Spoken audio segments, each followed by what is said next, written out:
Salut les alchimistes, bienvenue dans cette vidéo où je vais vous présenter une liste emmenée par le héros l'Europhon avec les deux nouveautés Utopie, le Grimpaor et l'Excavator. Voici donc la liste emmenée par le héros l'Europhon, donc elle comprend en totalité 7 figurines, donc l'Europhon, le maître des vagues, il y a un flibustier, il y a 2 Excavator, la chasseuse de la méduse et 2 Grimpaor, donc en totalité 7 figurines.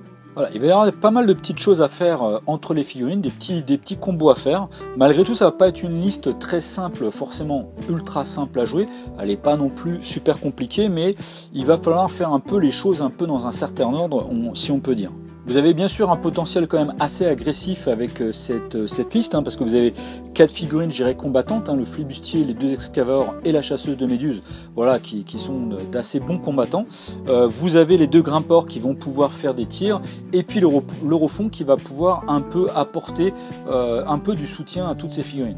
Bon, enfin, cependant, vous allez peut-être un petit peu être embêté au niveau des scénarios. Voilà, vous aurez un peu embêté sur ce plan-là, quoi. Voilà, par contre, petit désagrément, vous avez qu'une figurine qui a 4 PA, c'est l'Europhon, et puis qu'une seule figurine qui a 3 PA, c'est la chasseuse. Toutes les autres figurines n'ont que 2 PA. Alors, 2 PA pseudo, je dirais, parce que les Grimpaor, ils ont aussi le pisteur qui leur donne une marge gratuite au début de leur activation. Alors, première chose à faire, ça va être bien sûr, grâce au héros l'Europhon et avec sa deuxième formule qui est grand large, il va falloir mettre des décors sur la table et vraiment bien les positionner. Il va falloir bien anticiper, bien les positionner, essayer de resserrer entre guillemets les espaces entre les décors afin en fait de blesser les figurines adverses. J'expliquerai pourquoi. Donc de toute façon le minimum c'est 3 pouces, donc essayez de mettre le maximum entre guillemets au centre de table, juste après, derrière les objectifs s'il y en a par exemple. Voilà, donc il va falloir essayer de mettre vraiment le maximum de décors. Votre adversaire bien sûr, lui il aura intérêt à essayer d'en mettre le moins possible. Alors ça va gêner peut-être un petit peu quelque part vos 2 tireurs, vos Grimpaor, mais je dirais que ça va vraiment donner de l'avantage en fait à l'Europhon, aux formules et vos figurines, comment elles vont pouvoir en bénéficier. Alors généralement le premier tour ça va être un peu un tour de placement pour vous et qu'il va falloir positionner en fait vos figurines voilà, pas très loin des décors, justement, alors à 2 pouces ou moins, et bien sûr l'Europhon il va falloir le mettre un petit peu en pièce centrale de manière en fait à ce qu'il puisse lancer aussi par exemple sa première formule sur vos figurines au deuxième tour. Donc lui sa deuxième formule première formule hymne à la légende, il va pouvoir cibler des figurines qui vont être à 6 pouces. Alors il pourra améliorer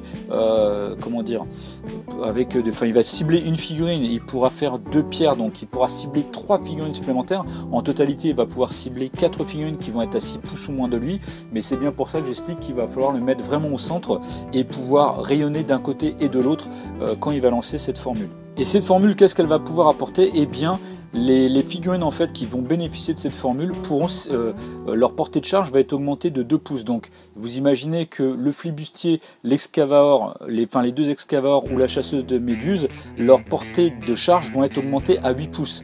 Donc c'est vraiment super intéressant. Et d'autant plus, la chasseuse de méduses, comme elle est chasseur de légende, et bien en plus elle a la compétence bon. Donc vous voyez, c'est encore d'autant plus intéressant. Donc n'hésitez pas à la mettre derrière un décor de manière en fait à ce qu'elle soit protégée, qu'on ne puisse pas la charger, et elle-même elle pourra charger, enfin par-dessus un décor de taille 3 ou moins. Donc cette formule va être super intéressante parce que ça va mettre un petit peu la pression à votre adversaire. Donc ça, vraiment, ça va être très bien à utiliser au deuxième tour, parce qu'au premier tour, je suis pas sûr que, je suis pas sûr, mais si, parce que quelque part, de pouvoir faire une marche plus une charge, ça vous donne en fait une portée de 12 pouces en termes même pour les figurines de PA. Donc c'est pas forcément non plus inutile, par exemple sur des scénarios comme les bornes, les coffres, voilà, avec des objectifs en fait qui sont centraux. Ça veut dire que avec vos figurines vous allez pouvoir aller chercher des figurines qui vont être au centre, qui, si elles étaient à 9 pouces et demi en fait de votre zone, ça serait un peu compliqué, mais là avec 12 pouces potentiel de charge, c'est tout à fait possible.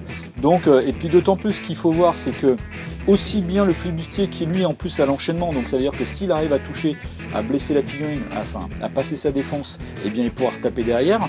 Vos excavors qui ont maître combat, donc ils vont avoir un combat gratuit, donc ça veut dire qu'ils peuvent faire marche chargée à 8 pouces, donc 12 pouces de mouvement, et derrière ils peuvent recombattre, ou bien attendre avec un PA si au cas où on vient les attaquer. Ils peuvent bénéficier en fait du maître combat pour répliquer au besoin. Et puis bien sûr la chasseuse de méduses, bon elle a 3 PA, donc c'est encore plus facile. Donc vous voyez, même je dirais au premier tour, pourquoi pas lancer en fait la formule hymne à la légende sur ces 4 figurines là, ça peut être vraiment intéressant. Ou l'autre tactique est un petit peu entre guillemets inverse, c'est pourquoi pas jouer d'emblée au premier tour l'Eurofond, lui faire 4 niveaux de concentration et arrêter là votre activation. Et puis après, ben, vous pouvez passer. Comme ça, vous préparez entre guillemets un petit peu le deuxième tour. Vous avez gonflé votre héros à bloc. Et puis voilà, vous pouvez passer en attendant de voir un peu ce que fait l'adversaire. Et puis bah, s'il passe lui-même, bah, vous aurez gagné entre guillemets un tour complet à pouvoir concentrer votre héros et pour pouvoir le jouer pleinement en fait au deuxième tour. Vos grimpeurs, bien sûr, vous en avez 2, bah, eux ils ont le pisteur, vous pouvez déjà faire une marche gratuite et puis après vous pouvez cibler une figurine qui va se trouver à 10 pouces. Donc potentiellement c'est une figurine qui va se trouver à 14 pouces de vous, puisque voilà, donc pourquoi pas faire 2 tirs derrière. Je veux dire, ça peut faire quand même 4 tirs dans le tour. Alors même si les tirs sont pas très puissants, vous allez faire 2 dommages en moyenne, mais c'est pas forcément inintéressant. Et ensuite au deuxième tour, si par exemple vous avez passé votre premier tour à concentrer l'Eurofond au maximum 4 PA, enfin 4 points de 4 niveaux de concentration, bah là, je dirais, entre guillemets, vous pouvez vous en donner à cœur joie. Pourquoi pas faire, je sais pas, 2 marches ou bien une course, ou alors, oui, 2 marches par exemple, et puis jouer par exemple un objectif, et puis lancer la première formule grand large en dépensant un niveau de concentration. Et là, vous allez pouvoir cibler en fait des décors qui vont se trouver jusqu'à 8 pouces de vous, et toutes les figurines ennemies qui se trouvent dans les 2 pouces en fait d'un décor vont subir 2 dommages. Donc voilà, et en plus, les figurines amies qui vont se trouver dans les 2 pouces en fait d'un décor, ils vont décaler les dommages une colonne à droite jusqu'à la fin du tour. Donc vous voyez, ça veut dire qu'il va bien falloir placer, c'est-à-dire qu'au premier tour, il faut vraiment bien placer en fait vos figurines combattants, hein, les flibustiers, escavadors et puis la chasseuse, pour qu'ils puissent décaler leurs dommages à droite. Hein. C'est comme si l'équivalent en fait d'une brutale. Et puis en plus de ça, si une figurine n'est pas en combat, n'est pas en combat, et bien elles vont pouvoir faire déplacer de 2 pouces directement, faire une petite marche entre guillemets de 2 pouces. Donc ça c'est super intéressant. Et puis il y a des améliorations. Alors c'est 2 pierres pour que les chasseurs de légende, là l'occurrence c'est la chasseuse de méduses, ils peuvent décaler leur dommage une colonne supplémentaire. Donc voilà, c'est l'équivalent de 2 colonnes à droite. Et ça vous pouvez le faire même 2 fois, puisque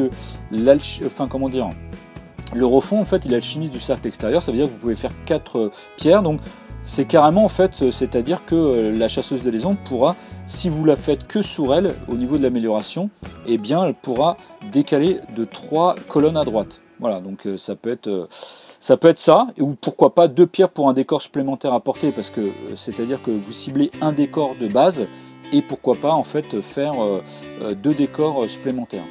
D'ailleurs j'en reviens que je me suis trompé en fait au début de la vidéo, c'est vrai que auparavant, l'Eurofond était du cercle intérieur, donc c'est vrai que j'étais un peu resté là-dessus. Mais en fait, vous pouvez, pour la première formule, vous ne pouvez cibler que 3 figurines en totalité. C'est une cible initiale, plus 2 pierres pour une cible supplémentaire à porter. Donc voilà, pour l'hymne à la légende.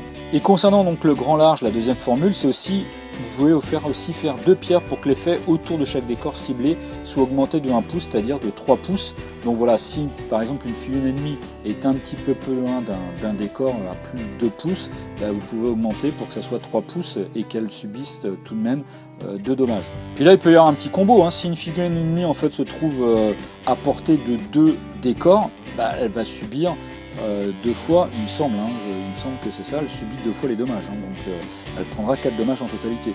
Donc vous voyez, c'est en ça que je disais que le placement des décors de façon, vraiment est très très important par rapport à l'usage de l'Eurofond.